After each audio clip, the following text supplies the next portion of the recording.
Selamlar. Hazır fırsat varken bir video daha çekelim istedim. Bu defa sürücüdeki alarmları HMI'ye nasıl taşırız ona bakacağız. Sürücüde oluşan alarm veya warning kodları HMI'ye atıp HMI'da bunlara karşılık alarmın içeriğini tekst olarak alabileceğimiz bir özellik var. Bunu kullanacağız. Bu aslında çok uzun zamandır olan bir şey. Ama gördüğüm kadarıyla birçok kullanıcı bunu bilmiyor veya alarm geldiği zaman işte tek tek bir şekilde piyasa içerisinde oluşturup HMI'ye gönderiliyor. Discrete alarm gibi bunlara gerek yok. Bu arada hani zaten halihazırda bunu biliyor olan arkadaşlar olabilir. Ben uzun süredir de HMI ile ilgilenmediğim için biraz konuları da kaçırmış olabilirim. Eğer daha farklı bir yöntem varsa, yeni bir tool varsa bunun için sürücüdeki alarmları alabildiğiniz, onunla ilgili de sizler de yorumda bulunursunuz. Ama burada şeyden bahsetmiyorum. Teknoloji obje veya işte objelerdeki hatadan değil. Doğrudan sürücünün içerisinde, drive'da, sürücüde veya işte diğer donanımlarda, line modülde veya CU'da oluşabilecek hataları, bu hata kodlarının karşılık hata tekstini ekrana alabilmekten bahsediyorum. Bunun için de şöyle Google'a şey yazabilirsiniz. Dynamics List of Faults and Alarms dediğinizde bir takım sonuçlar çıkıyor. Bunların içerisinde bazıları direkt alarm listelerine gidiyor. Bazıları da bununla ilgili örneklere gidiyor. Örneğin şu sayfaya ilk açılan sayfaya tıkladığınızda burada iki tane link vermiş. Bir tanesi G120'lerin hatalarını içeren XML dosyası. Bir tanesi de uygulama örneği bu XML'in nasıl parse edileceği gibi.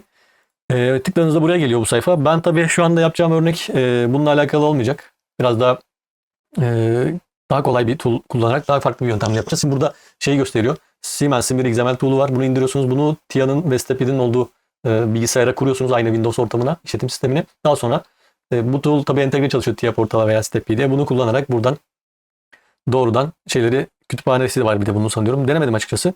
Bunu kullanarak kütüphaneyle beraber alarmları oluşturup tetikleyebiliyorsunuz anladığım kadarıyla. Ama benim göstereceğim yöntem şöyle. Şimdi her bir sürücüye ait alarm listeleri var. Bakın mesela V90 için burada yazıyor. List of faults and alarms. Burada bakarsanız firmware versiyonu da yazıyor. Her firmware'de bu değişiklikler gösterebilir ama sonuçta en nihayetinde aynı sürücü için çok ciddi farklılıklar olmayacaktır. Bazı şeyler zaten temel.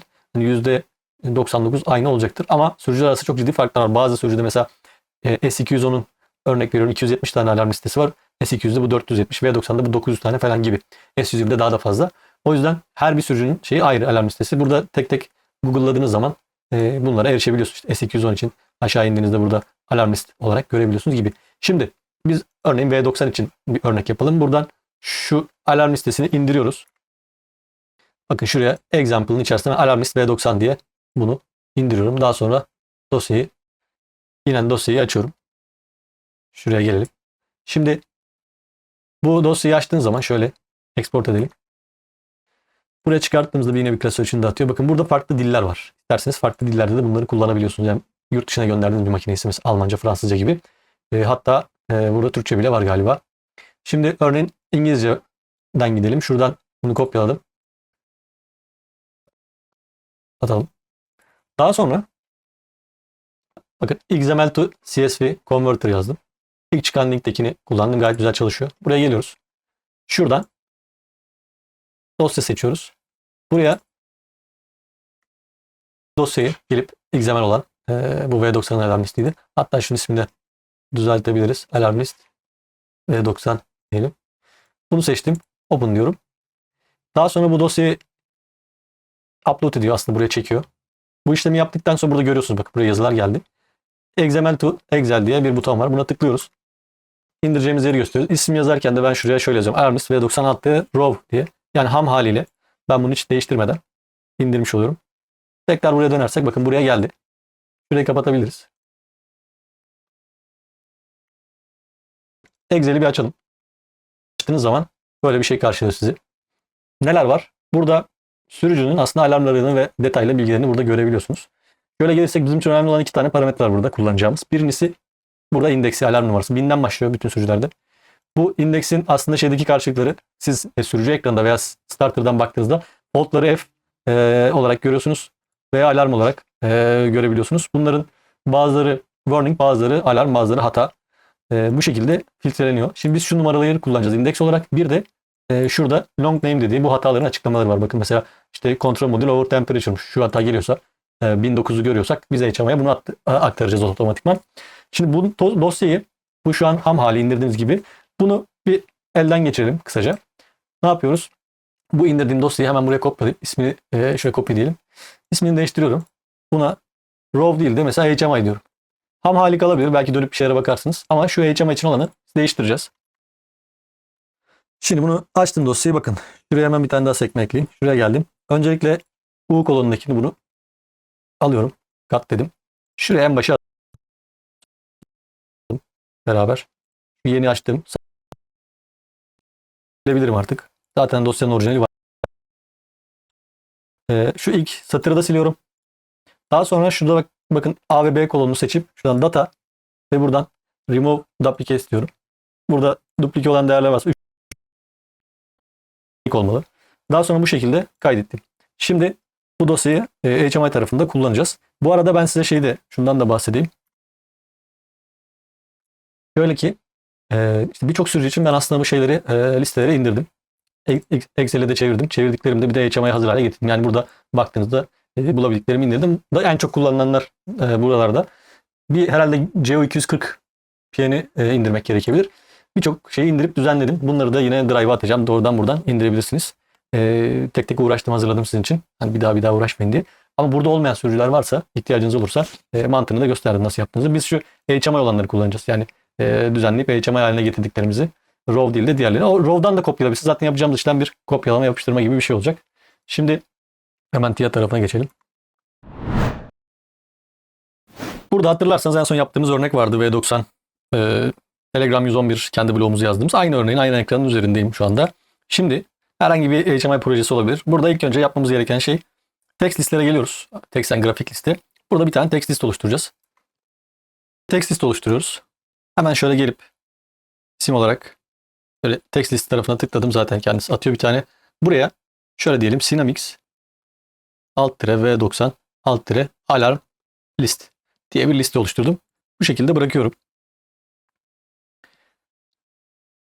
Şimdi listeyi oluşturunca bakın alarm list seçiliyken aşağıda text entries var. Bunun mantığı şöyle. Her bir listeye vereceğiniz her bir değer için karşılığında bir text oluyor ve siz HMI'de kullandığınız objelerde seçtiğiniz değere göre, indekse göre bu text'i getiriyor. Bunu grafik listede yapabiliyorsunuz bildiğiniz gibi. Text listede aslında mantığıyla, dictionary mantığı, işte diğer programlama dillerindeki gibi burada key ve value gibi çalışıyor. Dolayısıyla key kısmı aslında burada value'ya denk geliyor. Buraya biz şimdi o indirdiğimiz alarm list Excel'ini açarsak, bakın burada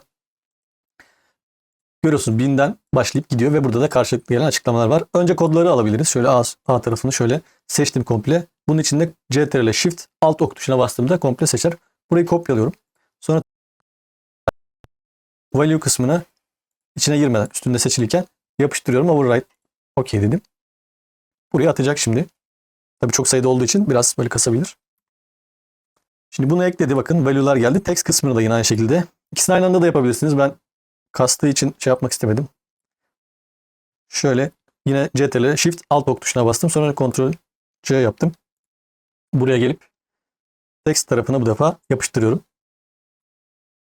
Buraya bütün şeyler geldi. Şimdi dolayısıyla ben artık V90 için bütün alarm textlerini text liste olarak şu listeyi attım. Listemin ismini de hatta kopyalayayım, belki lazım olur.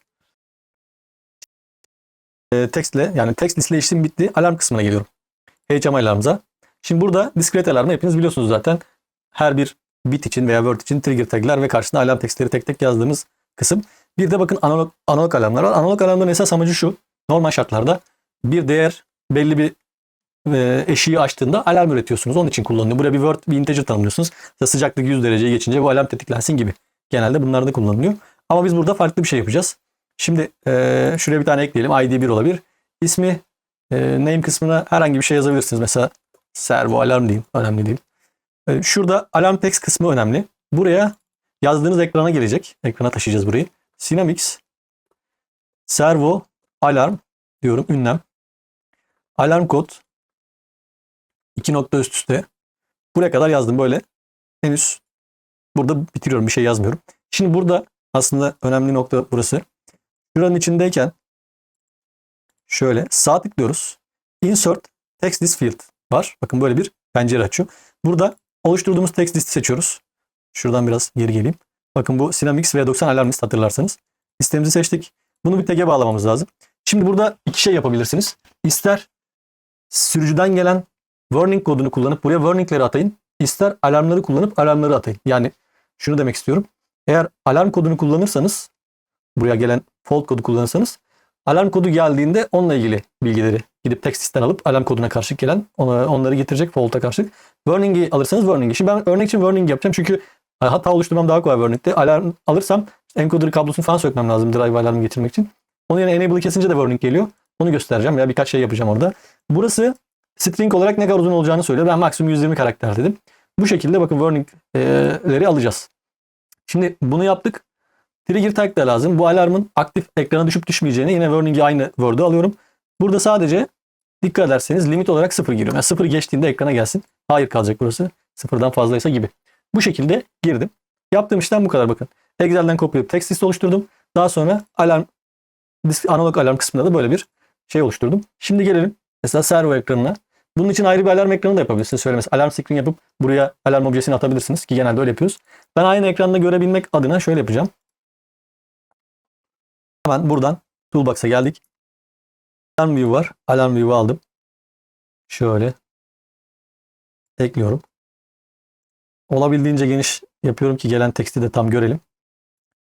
Hatta biraz da bu tarafa doğru gelebiliriz zaten. Blok üzerinde şu an diğer kısımlara çok ihtiyacımız yok. Şöyle alarmları görelim yeter. Fault falan geldiğinde. Şöyle bırakabilirim. Şimdi bunda da yapmamız gereken sadece şu. Burada alarm states'leri bakın pending, unacknowledge olacak. Pending ve unacknowledge. Ve burada errors, warning, system. Pending alarmlar sadece gelsin. Buradaki alarm kalmasın. Seçebiliriz. Tekrar runtime'ı başlatalım. Şöyle biraz daha ekranı genişleteyim. Bakın runtime'ı açtım. Tekrar mesela stop access diyeyim. Warning geldi yine 7487. Reject traversing task missing diyor. Bu sefer farklı bir warning geldi. Bunu düzeltiyorum. Alarm gitti. Alarm gidince o da resetlendi. Enable'ı keseyim.